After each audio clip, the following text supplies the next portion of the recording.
Dahlah utakalan dijelah pulau perahu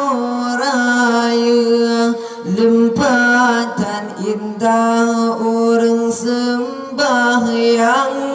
wajah cukup terang penongan cahaya, dengaran kisah sembahyang limang asai dileven ba nabi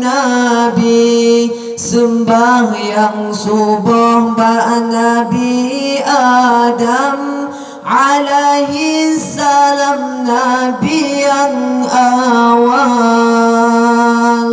Lempatan indah lautan kalam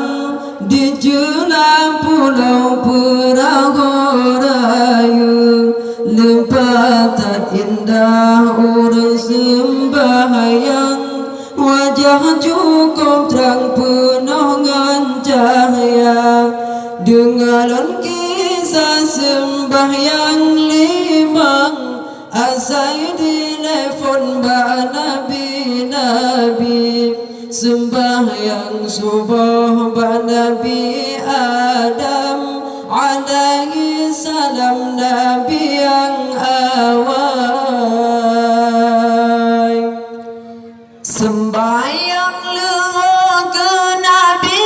Daud, sembahyang asa ke Nabi Sulaiman, sembahyang maghrib ke Nabi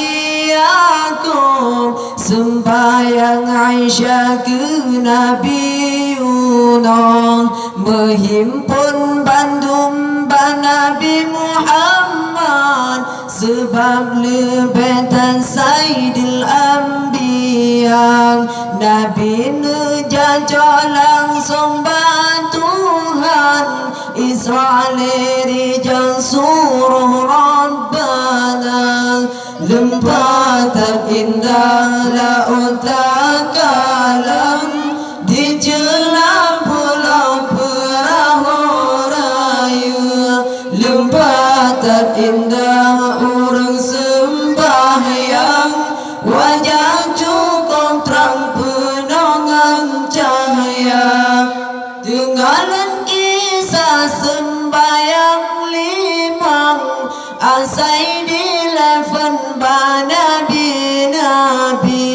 sembahyang subuh ba Nabi Adam alaihi salam, nabi yang awal. Sembahyang subuh bentaga ganteng, sembahyang lengo bentroba asa, sembahyang subuh dua rakaat, sinan hai saban ke peampun dosa, lengkongan asala penrakaat, dum pintu rahman kebuka rata, maghrib ngan Aisyah 7 rakaat, dum pintu azim nutup ubeda, lempatan indah lautan kalam dijelah pulau perahu raya, lempatan indah orang sembahyang, wajah cukup terang penongan cahaya, dengaran kisah sembahyang limang asai dileven ba nabi sembahyang subuh